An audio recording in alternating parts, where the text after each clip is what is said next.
Olá, vou falar hoje do primeiro jeito de processar documentos que a gente vai ver, que é o termo a termo.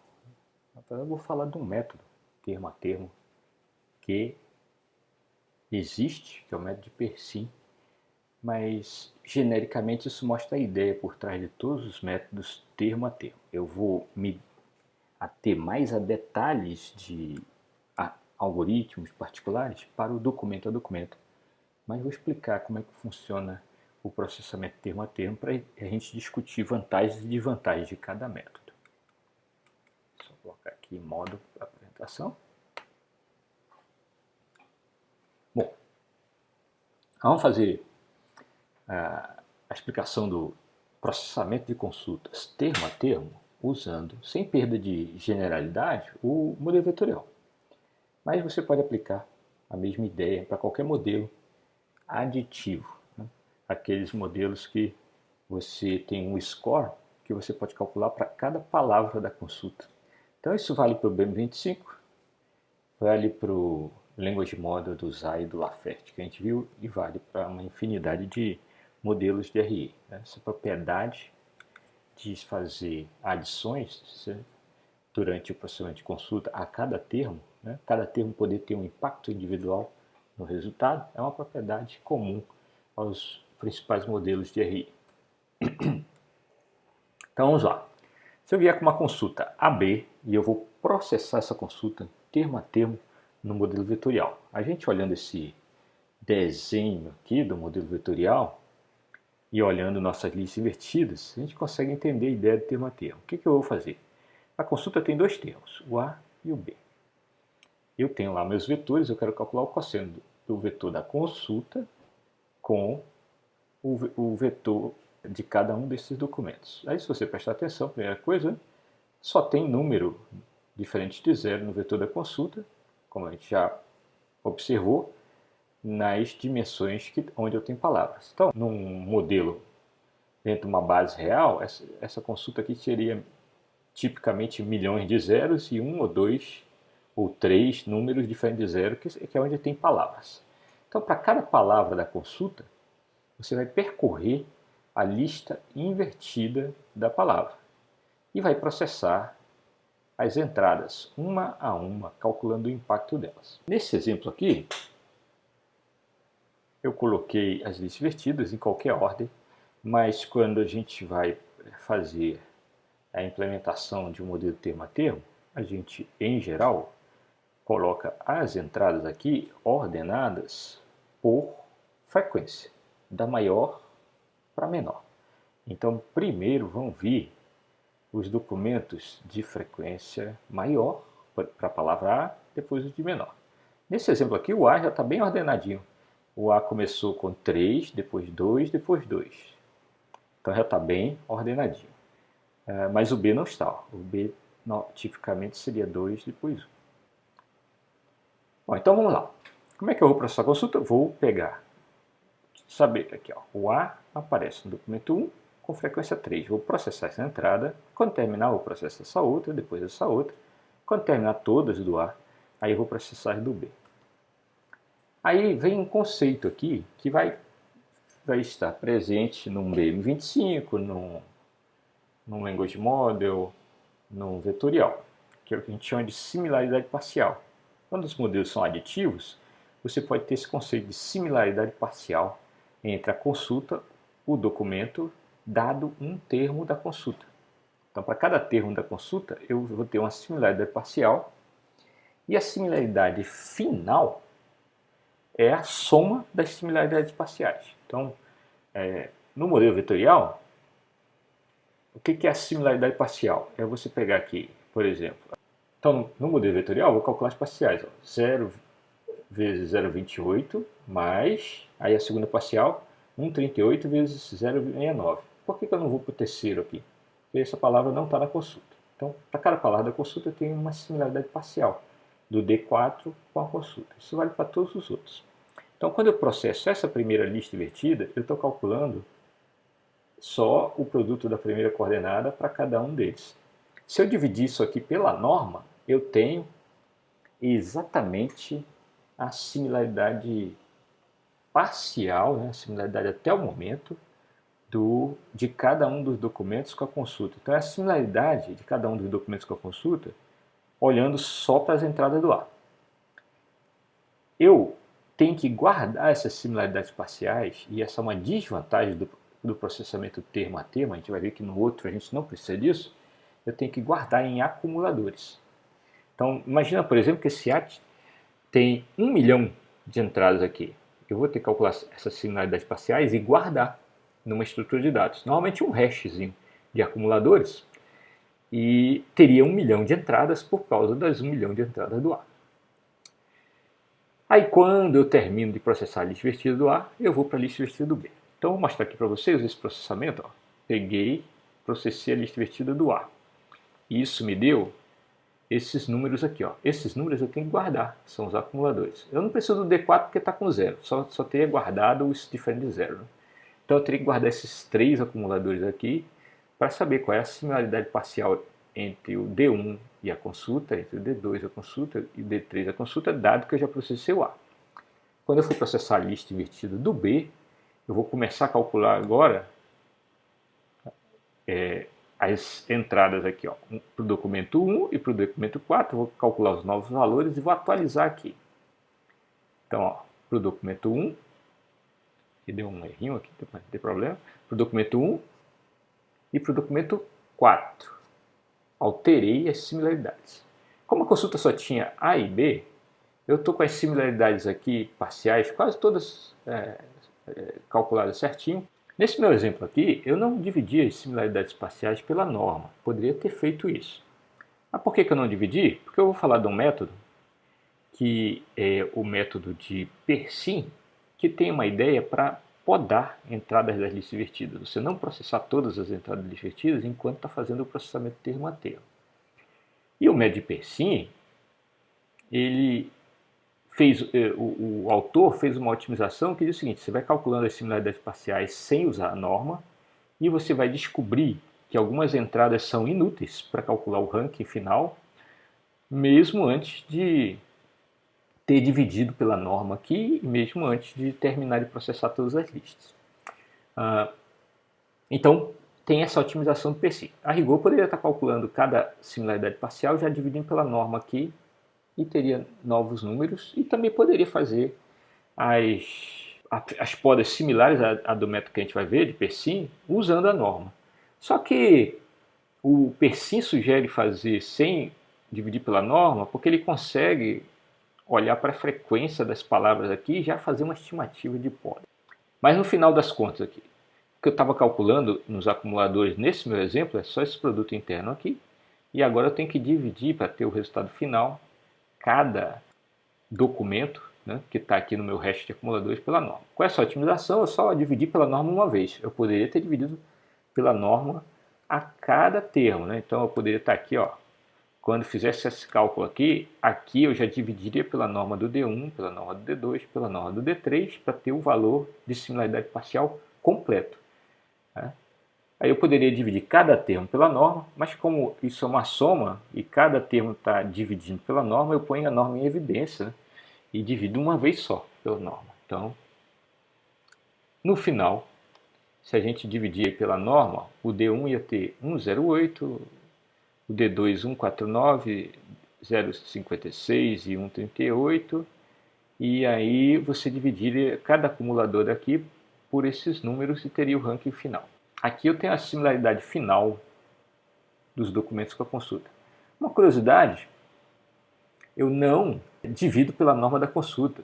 Por quê? Porque todos eles iam ser divididos pelo mesmo valor que a norma da consulta. Então você não precisa, para calcular o vetorial, dividir pela norma da consulta. O único impacto disso é que seus valores, se você não dividir pela norma da consulta, não vão estar entre 0 e 1, porque o cosseno do ângulo fica entre 0 e 1 quando se aplica a fórmula completa do vetorial. Então tem que dividir pela norma da consulta. Né? Esse é o único impacto aqui. Onde que isso pode afetar alguém? Às vezes você quer usar esse número entre 0 e 1 para combinar com outras similaridades que vêm de outros campos, que também você espera que estejam entre 0 e 1, e você quer que elas sejam números compatíveis ali para facilitar o seu processamento. Mas você pode querer dividir pela norma da consulta, não para efeito de descobrir qual o ranking do vetorial. O ranking você já tinha descoberto. É só para ter os números entre 0 e 1.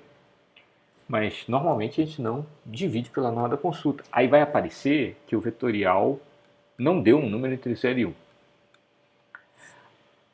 Esse aqui é o algoritmozinho lá do vetorial. Isso aqui é uma impressão da página lá do livro do Berthier, quando explica o processamento termo a termo com o modelo vetorial, ou com qualquer outro modelo de RI. Você só troca a similaridade parcial aqui. E troca o que você chama de norma também. Bom, espero que tenha sido útil para vocês entenderem como é que é o processamento chamado termo a termo. Tem uma otimização que teve um impacto grande no processamento termo a termo, foi proposta pelo Persin. Persin era o aluno de mestrado, né, dele, o Zobel e o Ron Sachs-Davies, né, que era um outro pesquisador que trabalhava com o Zobel. Isso foi em 2002. Né. Na verdade, a ideia original deles apareceu ainda na década de 90 e eles aprimoraram. Isso aqui é a versão de periódico. Né? Você vê, o Persin fez o mestrado dele lá com esse trabalho na década de 90, 94, 95, se não me engano. Aí, em 96, ele publicou um artigo numa conferência, também poderia estar aqui citado, o método é de 96, e depois, em 2002, ele publicou um artigo mais completo estudando as otimizações que ele estava propondo, e a gente usa como referência o de 2002, já há mais ou menos 7 anos depois que ele já tinha colocado essas ideias no papel e feito experimento e concluído que a ideia é boa. Bom, o que eles sugerem, né? Principalmente, tá? É você processar as listas invertidas em ordem decrescente de IDF e ordenar cada lista invertida internamente por frequência da maior para menor. Na prática, a gente chama de ordenar por impacto. Né? Por quê? Se você pegar a palavra de maior IDF, ela vai ter similaridades parciais, vai tender a ter similaridades parciais maiores.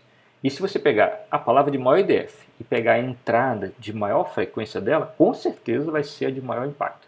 E aí você vai andando na lista invertida, vai caindo o impacto na medida em que as frequências vão diminuindo.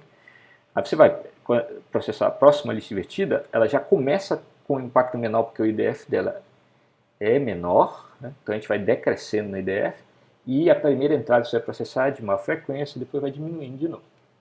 Com isso, né, você tem uma ordenação das entradas da lista invertida por impacto, que a gente chama, durante o processamento. E o que o Persin propôs? Que você monitore os valores das similaridades parciais para perceber quando que você pode descartar listas invertidas ou deixar de, pelo menos, incluir acumuladores com base nas entradas da lista invertida.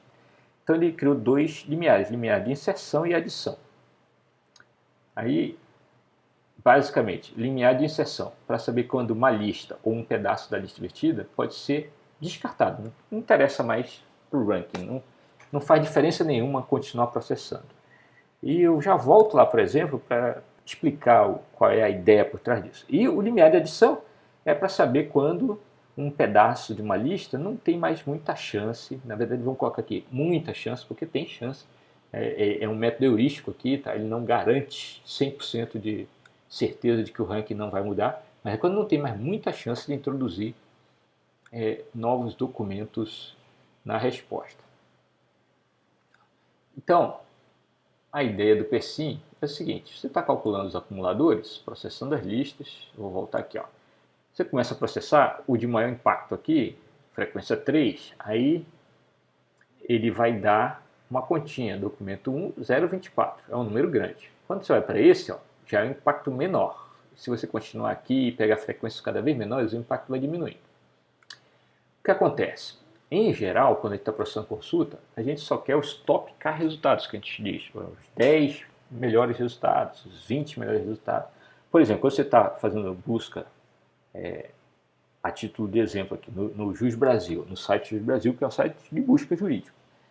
Você coloca as palavras da sua consulta, aperta o botão da caixinha de busca e você só vai ver a primeira página de resultado.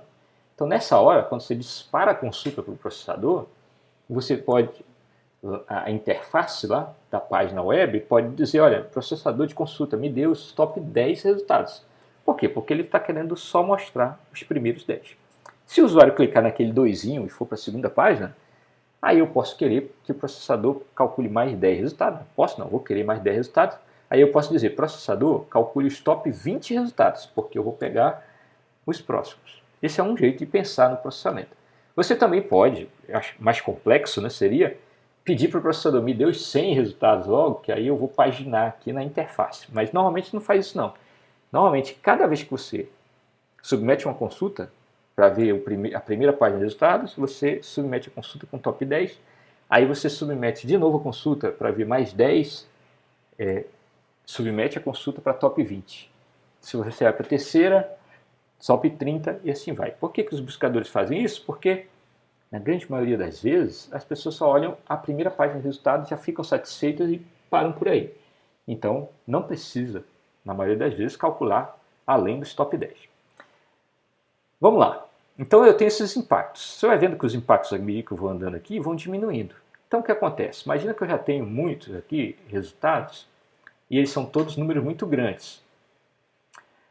Quando eu vou andando aqui para trás, pode ser que os números de impacto que eu estou calculando fiquem pequenos e eu comece a concluir, olha, esse número é tão pequeno que esse novo documento, se for inserido aqui, vai ser inserido à toa, porque ele não tem mais chance de estar, ou não tem muita chance de estar, entre os top 10. Então eu podia estar andando aqui nessa lista, se ela fosse gigantesca, e chegar num ponto aqui, olha, a partir dessa frequência aqui, digamos lá, a partir da frequência 1, o impacto é tão pequeno que não tem muita chance do documento virar um novo resultado. Então eu paro de processar essa lista e digo, olha, daí em diante não quero mais processar.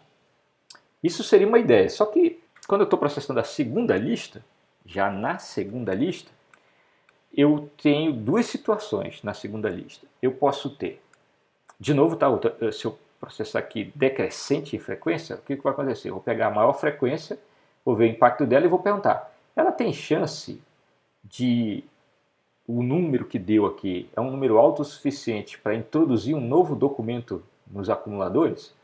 Imagina que o primeiro documento daqui não está nos acumuladores. Nesse caso aqui está, né? Porque o documento 1 já foi processado. Mas imagina que fosse o documento 200, o primeiro aqui. Aí o 200 não está na resposta. Por exemplo, aqui na verdade o primeiro seria o 4. O 4 não está na resposta porque ele tem 0 aqui. Ó. Aí eu ia fazer uma conta e ia ver quanto é o valor que eu vou obter aqui para essa palavra B, que em tese teria um IDF menor nesse processamento, né? Aqui no exemplo não, mas... Bom, para a palavra B... Aí eu veria quanto é o impacto para a palavra B. E esse impacto, como eu estou processando as listas do maior IDF para o menor IDF, no meu exemplo hipotético aqui, esse impacto viria menor. Como ele vem menor, tem chance de eu olhar e dizer assim, opa, esse aqui não pode mais ser um documento novo na resposta. Aí eu vou para uma segunda tentativa. Peraí, mas ele pode não ser um documento novo, mas imagina que ele já está ali entre os resultados e o valorzinho que eu vou acrescentar nele pode mudar ele de posição. Ele, ao invés de ser o 8º da resposta, vai ser o 7º.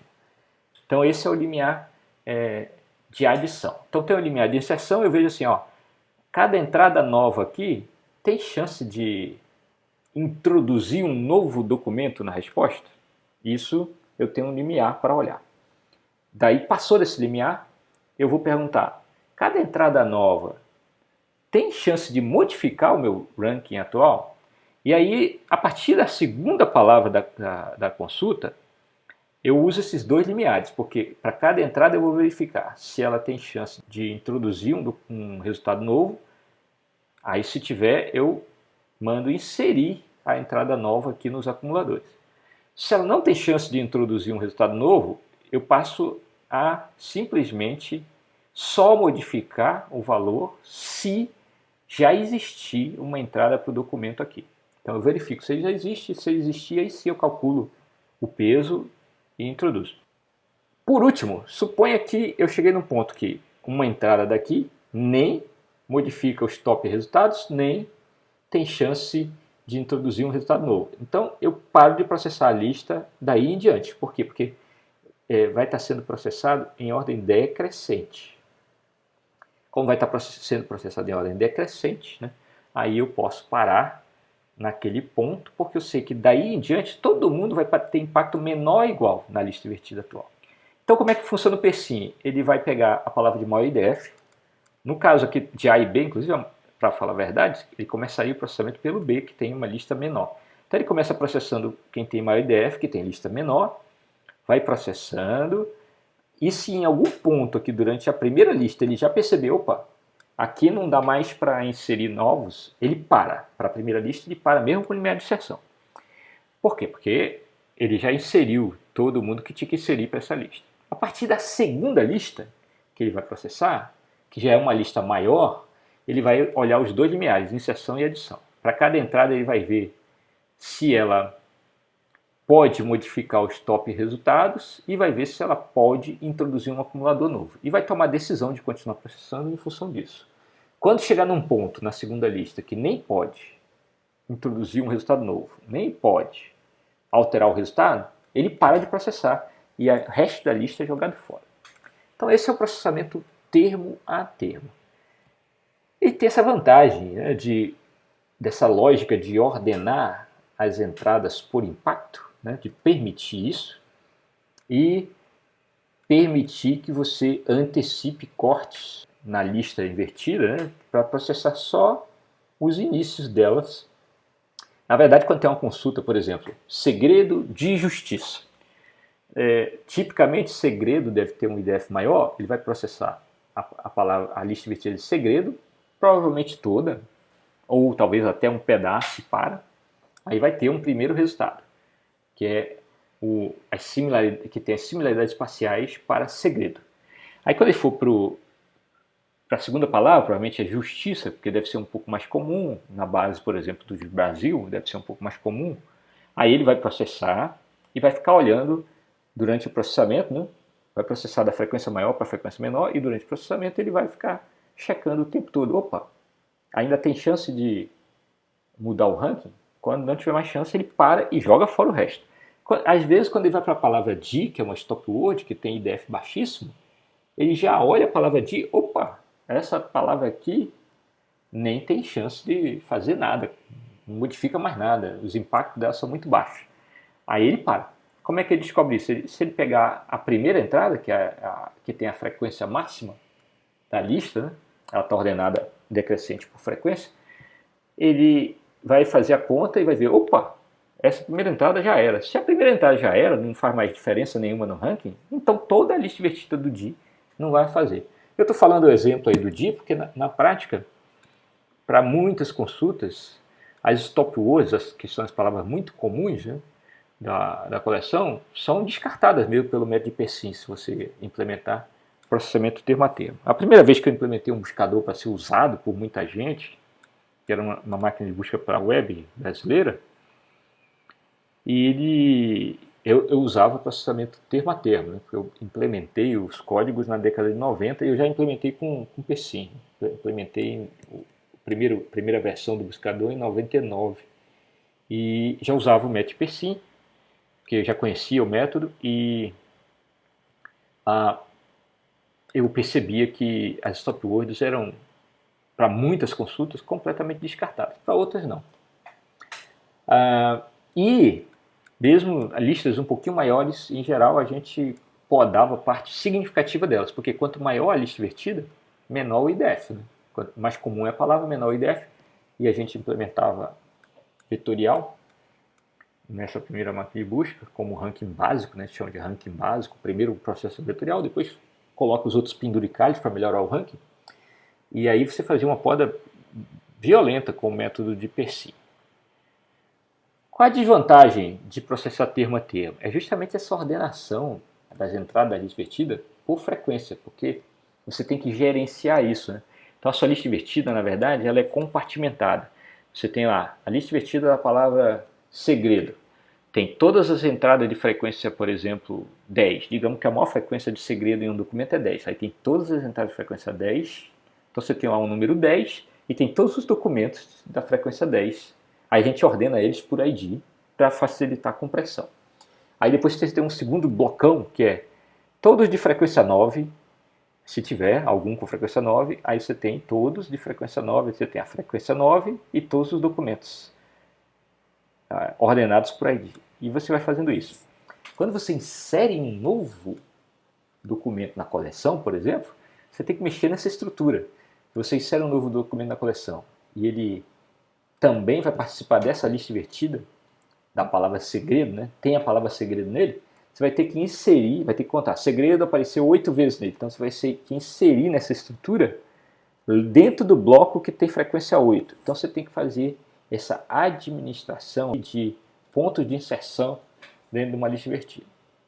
Se eu ordeno a lista invertida por ID de documento, né, a manutenção, né, do índice, a inserção de novos documentos, acaba ficando mais fácil, porque você pode inserir no final. Na verdade, essa desvantagem do tema-termo não é tão horrível assim, porque, por exemplo, a gente vai ver, tem umas técnicas de otimização para você tornar o processamento mais rápido, que a gente muda os identificadores dos documentos de acordo com as palavras onde eles aparecem, para a gente melhorar a compressão do índice e também melhorar a velocidade de processamento de consultas. Acaba que, de tempos em tempos, se você roda essas otimizações, você tem que reatribuir todos os IDs de documento e refazer os índices todos. Então, se você aplica esse tipo de otimização, por exemplo, o software Elasticsearch tem essa opção de otimização de IDs, ele permite que você diga, quero reordenar meus documentos. E um bom método de reordenação de IDs, reassociação de IDs, ele pode melhorar muito a velocidade. É impressionante, chega a ser assim 2, 3 vezes mais rápido, né, dependendo do sucesso desse algoritmo de reordenação de IDs. O que é o reordenação de IDs? É assim, ó, você pode indexar documentos jurídicos, tá? Você pode pegar todas as jurisprudências, artigos jurídicos que você tem e ordenar, por exemplo, por ordem alfabética do título, ou por ordem de chegada, a ordem que eles apareceram no índice. Aí você vai ter uma associação. O primeiro documento que chegou, se for por ordem de chegada, vai ser o ID 1. O segundo que chegou, ID 2. O terceiro, ID 3. E você vai incrementando isso. A cada documento você dá um número para ele. Né? Então chegou lá uma decisão, uma súmula do STJ, nova. Acabou de chegar. Aí você vê lá, qual foi o último número que eu dei para um documento? Ah, foi 1.550. Tá. Aí você diz, essa súmula então vai ser o 1.551. Nessa hora a gente diz que a gente está associando um identificador numérico ao documento. É uma associação de ID que a gente chama. E tem os algoritmos de reassociação de IDs. O que eles fazem? Eles analisam as listas invertidas para tentar aglutinar os IDs de documentos por lista invertida. É como se eu tentasse, é impossível garantir isso, mas é como se eu tentasse assim, para cada palavra, os IDs de documento que tem aquelas palavras estão consecutivos, por exemplo, um pertinho do outro. Se você faz isso, você, por exemplo, já ganha em compressão, porque se eu tenho uma lista invertida aqui, está ordenada por documento, né? Aí apareceu documento 1, documento 2, documento 3, documento 4. O gap entre eles vai ser de 1 para 2, 1, de 2 para 3, 1, de 3 para 4, 1.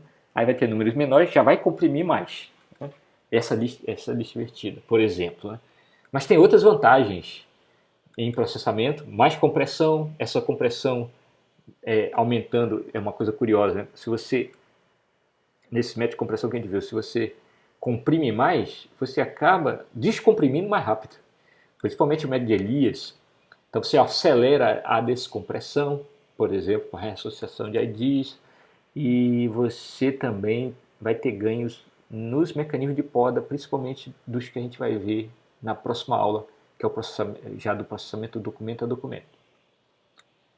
Então assim, uma desvantagem de ordenar por frequência é essa chatice aí na hora de inserir novos documentos. Você teria que ficar pensando em inserir dentro dos blocos na lista invertida, enquanto se fosse tudo ordenado por documento, você simplesmente agrega no final. Mas como eu falei, tem essas coisas de reassociação de IDs que exige que você reconstrua o índice todo do zero de tempo em tempo, então isso aí acaba sendo uma desvantagem diluível, vamos por assim, que você pode amenizar no projeto do seu sistema.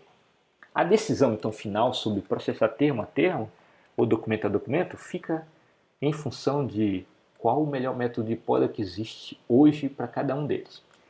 Para falar a verdade, nós vamos ver que o melhor método de organizar índice nem é termo a termo, nem é para processar termo a termo, nem documento a documento. É um híbrido dos dois. Então, nós vamos ver algoritmos que misturam as duas ideias um pouco e ganham mais velocidade do que processar só termo a termo ou só documento a documento. Por hoje é só. Eu espero que tenha dado para entender a ideia geral, processar listas termo a termo. O principal conceito aqui para entender a ideia do termo a termo é esse da similaridade parcial. É saber que eu posso pegar só a lista invertida do A e começar a calcular a similaridade de vários documentos. E depois pegar a lista invertida da segunda palavra da consulta, nesse exemplo aqui o B, e continuar processando a similaridade de cada documento. Então eu posso processar a similaridade de maneira fatiada, né? A similaridade parcial. Se você entendeu a similaridade parcial, você entende como é que funciona o processamento termo a termo e é um processamento de consulta bem competitivo, porque tem essa coisa, acesso sequencial às listas invertidas, e tem essa possibilidade de fazer descartes violentos nas entradas, com o método, por exemplo, de Persim e outros métodos de poda que existem por aí. Por hoje é só.